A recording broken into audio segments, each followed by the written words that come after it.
We had the kind of marriage people stop noticing. 11 years in, everything settled into muscle memory. 2 kids, a decent house in Denver's outer suburbs. The Honda was paid off. Our fridge always had oat milk and string cheese. Nothing dramatic, nothing magical either. But I thought that was the point. I thought peace was enough. Jessica worked PR for a high-end fitness brand, always glued to her phone, juggling DMs and ad copy like it was a war zone. Recently, she'd been clocking more late nights. "Campaign season," she said.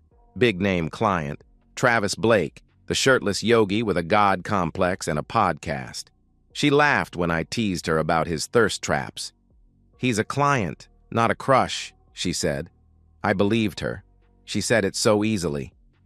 Then Aiden, our 7-year-old, nuked the dinner table. "Is Uncle Travis coming over again to help Mommy with her camera?" I looked up mid-bite. Jessica blinked, too fast, then smiled, wide and artificial. "Not tonight, sweetie." She dabbed her mouth with a napkin like nothing happened. My fork hit the plate gently. I kept chewing. I nodded. My face didn't change, but my insides tightened like a fist. "Uncle Travis?" That wasn't a nickname a PR rep gave to a client. That was a comfort name. A child's name for someone who's been over more than once. Someone coached into familiarity. I finished dinner. Didn't say a word. Didn't push. Later, when the kids were tucked in and she headed to the shower, I sat on the bed and picked up her phone. She'd left it charging. The screen lit up when I tapped it. Same passcode as always. Her birthday. She assumed I'd stopped noticing, that I no longer cared enough to remember something so simple. She'd been right about a lot of things, but not this. I typed in the numbers. It unlocked on the first try. I didn't go hunting, didn't need to. It was all right there. Message threads with heart emojis, voice notes where her voice dipped into tones she hadn't used on me in years. He called her baby. She called him T. One thread had her whispering, "I can still feel you." A photo followed. Her legs, open, marked. My stomach didn't turn. I didn't cry. I kept scrolling. There were videos. One had her hair tied back, mouth open, eyes rolled back. Her hand was on the camera, his voice behind it. I watched for 6 seconds, then swiped to the next, and the next, and the next. I wasn't watching to torture myself. I was gathering. I found a screen recording, her laughing, sending Travis a clip of herself on our patio. "He still thinks I'm working late," she said, biting her lip, proud of it. She didn't just betray me, she joked about it. That was worse than the sex, worse than the lies. There was one video that sealed it. She was in the back seat of what looked like his SUV. Her dress hiked up, straddling him, laughing.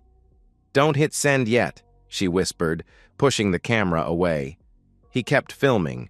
She looked straight into the lens and said, "He has no idea." That was the moment something in me died. Not pain, not sadness, just silence. A blank, hollow space where love used to live.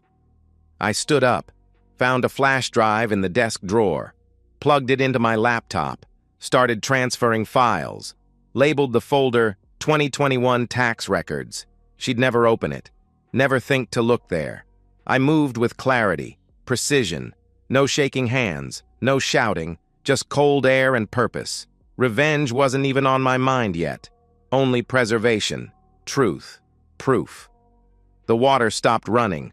I ejected the flash drive and put everything back where it had been, sat on the bed. She walked out in a towel, humming. "You want some tea?" she asked. "Sure," I said. I watched her walk to the kitchen, her back, her legs, her wet hair dripping onto the floor. I used to love that sight. Now I was just memorizing it, taking mental photographs of what she looked like before her life changed. She brought the tea, kissed my cheek. I thanked her. We climbed into bed. She curled away from me as usual. I stared at the ceiling, eyes wide open in the dark. That night, I stopped being her husband and quietly started becoming her reckoning. She came into the kitchen humming, hair damp, loose sweater sliding off one shoulder, looking every bit the woman I used to wake up grateful for. She leaned in to kiss my cheek. I let her. That was my first lie back. I said, "Sleep okay?" She smiled. Like a baby. So did I. I flipped pancakes. Aiden begged for extra syrup. Emma rolled her eyes and grabbed her planner. Jessica scrolled through her phone between sips of coffee, giggling softly. Probably some meme from Travis. Her thumb lingered too long on a voice note icon. I noted the timestamp. 7:52 a.m. I smiled and scraped another pancake onto the plate. I moved like a man who had nothing left to prove. After school drop-off, I didn't go straight to work. I sat in the parking lot with her phone cloned to mine and started sorting. Dates, messages, voice recordings, her calendar. A few of his gym events cross-referenced in public Facebook groups. Times she claimed she was stuck in traffic lined up with his posts about post-workout smoothie runs. She was predictable. In a way, I was grateful. Nothing emotional. No reliving videos or crying into the dashboard. Just data. I exported everything to a new cloud folder. 2-factor authentication. Anonymous name. I didn't even write the password down. If you need to write it down, you don't really need it. At night, I rubbed her back while she told me how sore her feet were. Said she was on set all day wrangling influencers. I nodded. I asked if she wanted tea. She declined. Said she had emails to send. I marked it in the calendar. Blue dot. Wrangling influencers. The next morning, I watched her leave in leggings and a hoodie, clutching her branded tote bag. She blew a kiss from the car window. "See you later, babe."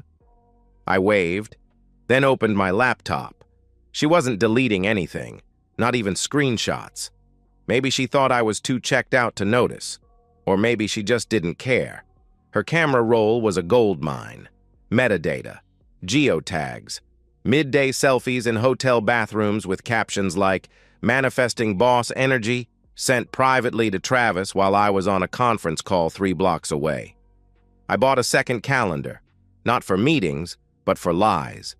Every late night was coded in red. Every unexplained Uber receipt, every vague Instagram story, mapped and time-stamped. I wasn't watching her to catch her. I was watching her to document the collapse. I took her to dinner the following Thursday, just the two of us. I made reservations at that rooftop place she used to love. She wore red lipstick, said she missed us time. I toasted to 11 years and told her she looked beautiful. She smiled with her whole face, the way she used to before guilt warped the edges. And I realized something. She believed me. That was the scariest part. She still thought she had me. Later, when we lay in bed, she brought up the kids' school fundraiser, asked if I'd volunteer for the auction table again this year. I said, "Sure." She talked for 5 minutes. I nodded twice. She didn't notice how I hadn't said anything real in weeks. Silence carries weight, but only to people who still feel it. She told me she'd be gone that weekend for a branding retreat.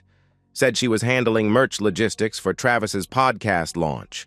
Used the word logistics twice, overcompensation. I said, "Sounds exciting." She kissed me goodbye Friday morning and said not to let the kids eat too much junk. That night, after they fell asleep, I unlocked her external drive. I'd seen it 1,000 times lying on her desk. Labeled Campaigns Master, the kind of thing a husband's supposed to ignore. Inside were folders, photo shoots, bloopers, unedited reels, and beneath it all, buried 2 layers deep, a folder named J+TRAW, password protected. Her go-to password worked on the 3rd try. It wasn't porn, it was video logs. Her talking to the camera, giggling about his soul connection. Her confessing that she didn't feel like a wife anymore, just someone managing a brand partnership with her husband's name on the mortgage. Clips of them goofing off in hotel rooms, her filming his abs, him kissing her forehead. It was a digital scrapbook of their affair, and I copied every second of it. I didn't feel broken. I didn't feel angry. I felt clean, controlled, like a man rebuilding himself plank by plank. Each piece I archived was a tile in the mosaic of her undoing. I didn't want a dramatic confrontation, didn't want to scream or throw things. That would only feed the part of her that still wanted to feel powerful. No. I wanted her to realize, months from now, maybe years, how meticulously I had built the bomb while she smiled through breakfast. I wanted her to see the full picture and realize she'd walked into it willingly, and that I never raised my voice once. She always laughed when I said I'd help with her content. "You wouldn't know where to start," she said once, half-dressed, applying eyeliner for a reel. She was right. I didn't understand her brand language then, not the aesthetics, the cadence, the filters, but I understood it now, intimately. She never changed the admin password to her brand account. She never thought she had to. I was the boring husband who never checked Instagram, let alone her scheduling software. She forgot who helped her build the back end when she launched 2 years ago. I still had access. And arrogance, not cruelty, is what leaves the back door open. Logging in was like stepping into the brain of a woman who had no idea she was about to implode. Folders filled with pitch decks, video drafts, DMs with brand reps, all there. Her upcoming event was called The Elevation Experience: Wellness, Empowerment, Sexual Energy as Creative Force. Travis was listed as a surprise guest speaker. A leaked agenda on her Dropbox called him her sacred masculine co-host. Every click sharpened me. She'd left everything in there. Even old backup drives she must have imported from her phone.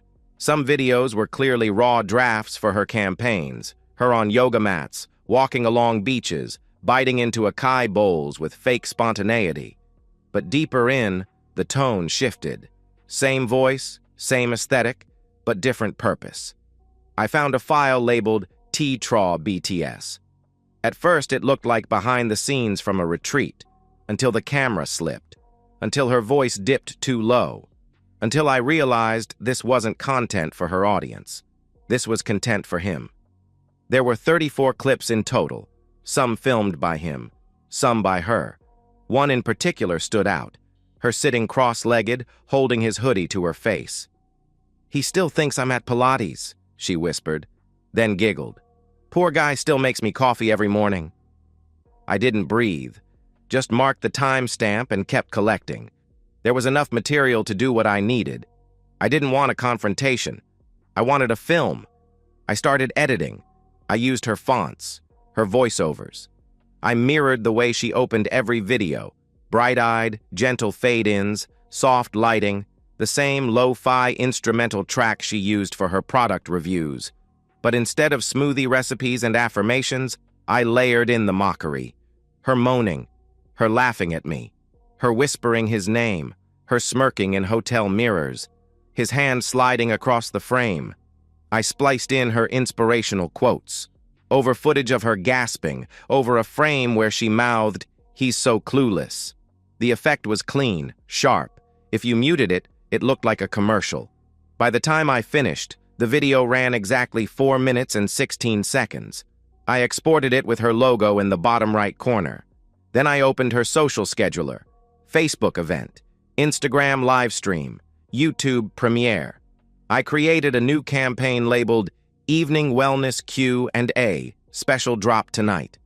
I made the premiere thumbnail one of her official brand photos, her sitting in a robe, gazing at the sunrise like she was reflecting on something sacred. I scheduled everything to go live at 8 p.m. Saturday, the same minute she was scheduled to take the stage at her brand launch. She had no idea. I didn't stop there. I logged into her newsletter platform. Subject line, "Tonight, something powerful is coming." I hit send. It went to every contact on her list, sponsors, bloggers, collaborators, fans. It was her own curated universe of people who believed in her, who reposted her quotes, who trusted her smile. I was just giving them a closer look at it. The live stream didn't require me.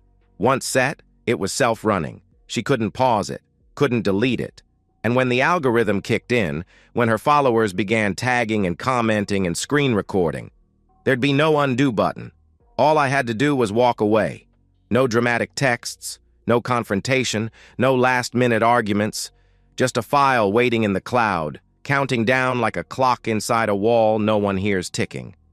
That morning, she showed me her press kit. "Do I look too serious in this one?" she asked, holding up a flyer where her chin was tilted upward, eyes closed, palms open. I said, "You look powerful." She beamed. I kissed her cheek. Later, I watched her leave in a white jumpsuit and designer heels, hair curled, lips glossed. Her assistant texted that they were running ahead of schedule. Her makeup artist posted a reel of her backstage adjusting the mic, nodding at a producer. She thought this was her night. She thought she was ascending. And in a way, she was. Only not to the place she thought.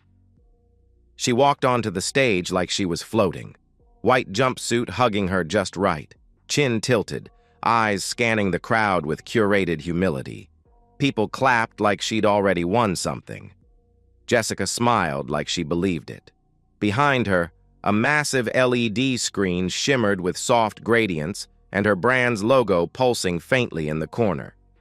The elevation experience in sleek serif, her name above it, slightly smaller. She took the mic with both hands, let the applause swell, then settled. "I just want to thank all of you for believing in what we're building together." They believed, because she made them. She built her image with surgical precision, wellness, empowerment, feminine intuition.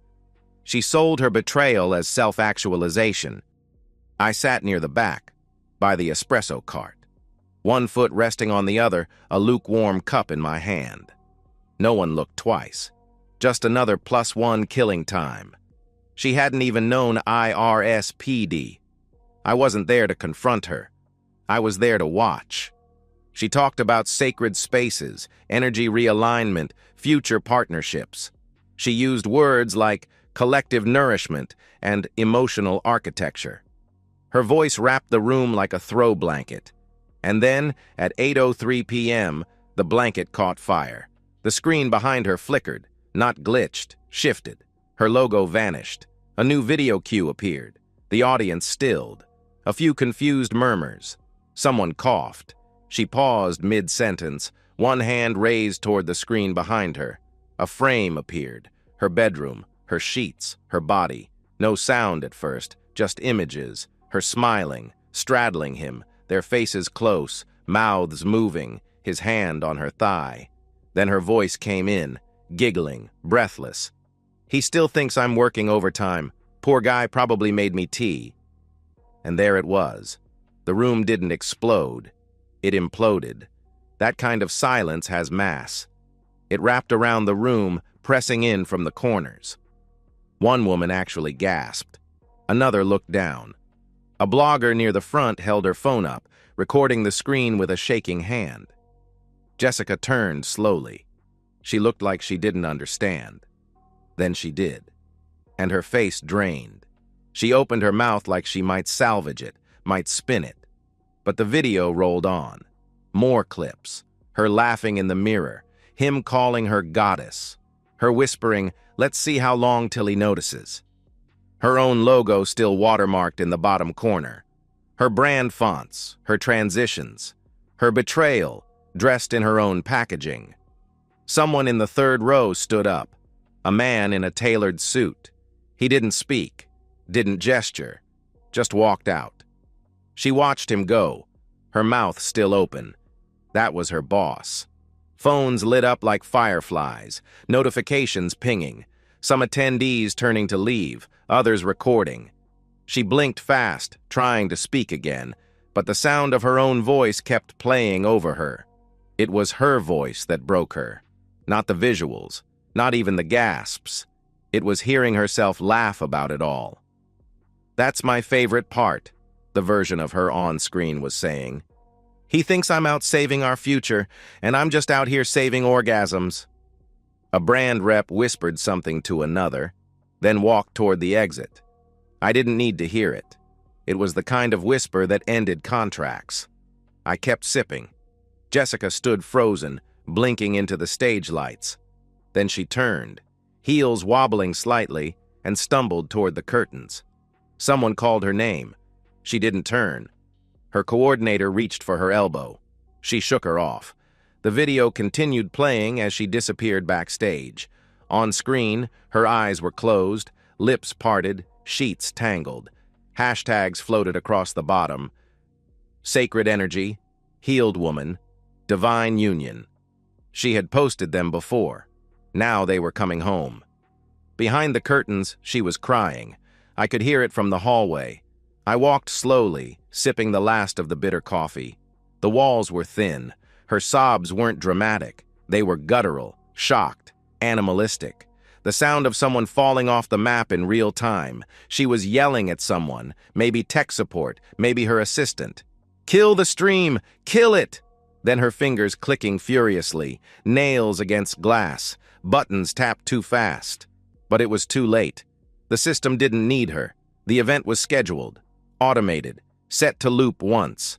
She had designed the very machine that refused to obey her. I stood just outside the dressing room, leaning against the wall. The coordinator passed me without a word.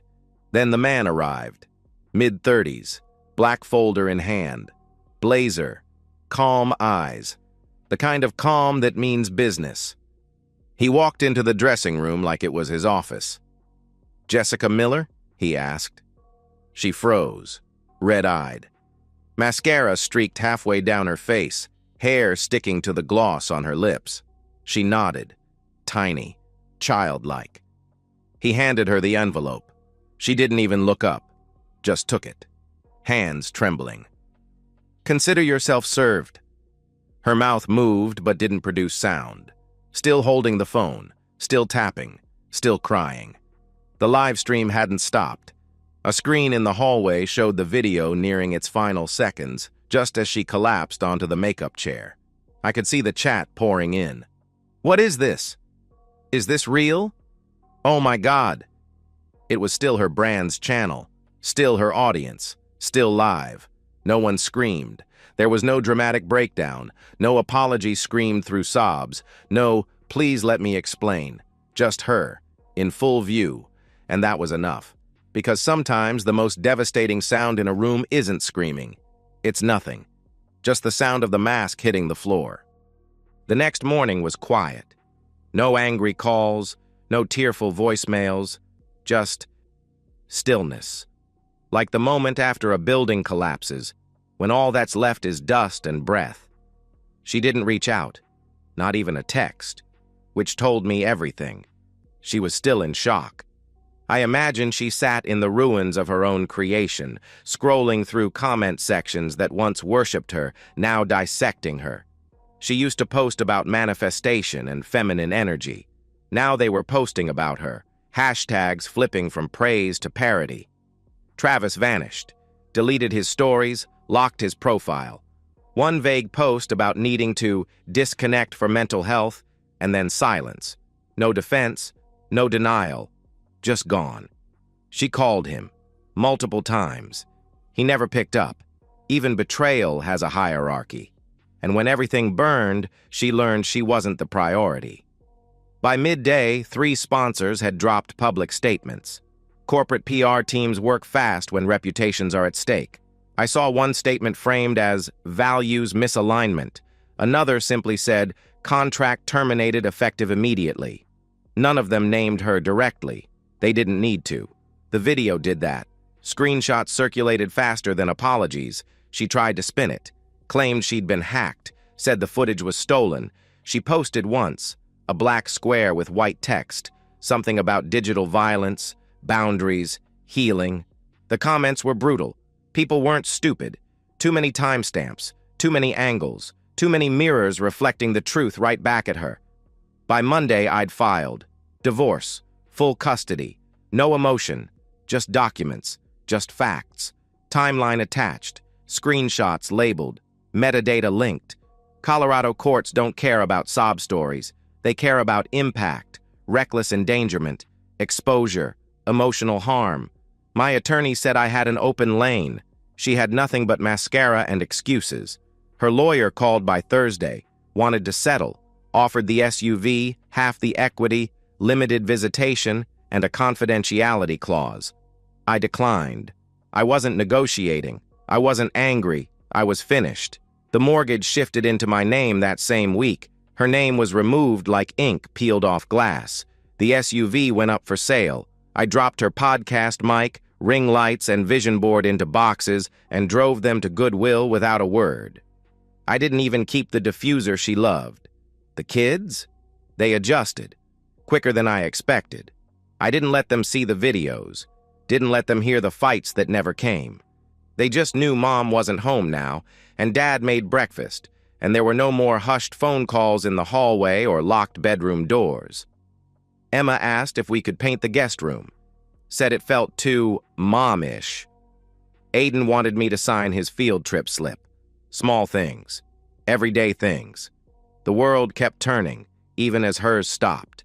I watched her try to claw back her life, tried a podcast apology, got 22 listens, comment section shut off.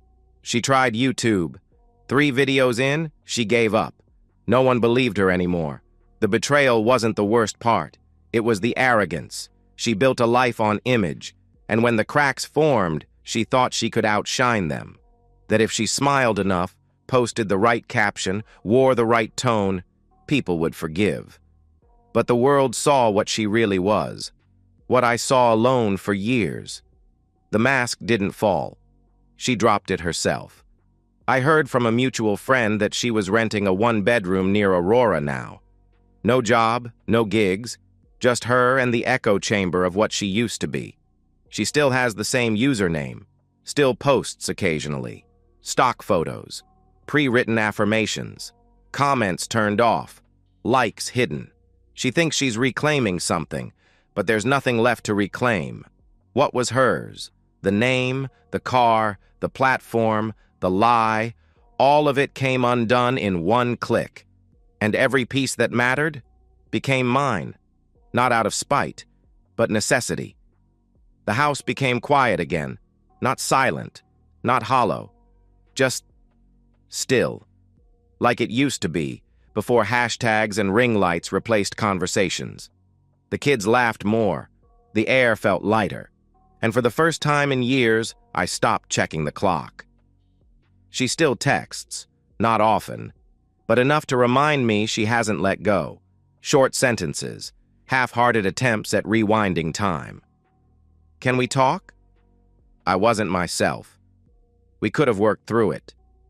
I don't reply. There's nothing left to answer. No version of me that needs the last word. I see the message bubble flicker and fade like a firefly in a jar. Temporary. Trapped. Dying in the same silence she used to ignore me. She used to let my questions hang unanswered for hours. Now I let hers disappear unread. Ironic. She says she wasn't herself. That's the line she chose. Like she blacked out and woke up months later under someone else's body, someone else's moans. But betrayal doesn't need possession. It just needs permission. And she gave it, again and again, with clear eyes and steady hands. You don't whisper someone's name in your sheets by accident. You don't mock your husband on video and call it pressure. I've learned that apologies are rarely about the person they're sent to. They're sent for relief, for washing, for cleansing the conscience. She doesn't want forgiveness. She wants to be someone who was forgiven. She wants to believe the worst thing she ever did can be someone else's responsibility to resolve. But she doesn't get that from me. Not anymore. The world thinks I handled it quietly. I suppose that's true. I never posted a word. Never dropped cryptic status updates or shared breakup quotes with a black background. No new tattoo. No long drives into the woods. Just a man who got quiet, then rebuilt. They ask what happened sometimes. At work, old friends. You doing okay? I say, fine. But what I mean is, I wake up without wondering if the person next to me is real. I sit with my kids and listen, not because I have to, but because I'm actually present. I unlock my phone without the urge to check for damage. Fine is a freedom they don't have the words for. My revenge wasn't loud. It didn't torch her world in one blaze. It seeped in, quiet, cold. It turned everything she counted on to frost, then watched her try to walk barefoot across it. I didn't need fire. I needed control. And silence gave me that. People mistake silence for weakness. They don't understand that silence is restraint with direction. It's the final word that never has to be said. It's the sentence she's still waiting for me to write, the one that would give her closure. But closure isn't hers to ask for. She opened the door. I walked through it. She doesn't get to call me back inside. Sometimes I wonder what she tells people now. Maybe she paints me as cold. Maybe she calls it an overreaction. Maybe she started believing her own rewrites. That's fine. Let her rewrite. Let her try to recast the story where she's the victim of an overplanned vendetta instead of the architect of her own collapse. The truth doesn't need my defense. It already did its job. Every morning I drop my daughter at school. She hugs me tighter than she used to. She doesn't ask where her mom went. She just says, "Thanks for lunch, Dad." My son learned how to scramble eggs last week. He calls them Dad's Special. That's enough for me. They don't know the whole story. They don't need to. All they know is that Dad's here, whole, grounded, not pacing the hallway or staring at closed doors. That's the legacy I'm building now. Not revenge, not grief, presence. I kept the house, not because I'm sentimental, but because I needed to prove something to myself, that I could scrub her shadow out of every room without having to burn the place down.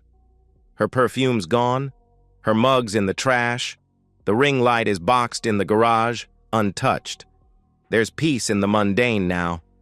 I fold the laundry, I fix the garage door, I sleep. Real sleep. Not the kind where you flinch at every buzz in the dark. And I don't check her page anymore, not even to gloat. She still posts sometimes, poses beside white walls, overuses the word healing. The comments are empty. The captions read like whispers into a void. She thinks I destroyed her, but I didn't. She was the one holding the matches. I just let the air in. Somewhere out there, she's still trying to build a version of herself that looks whole.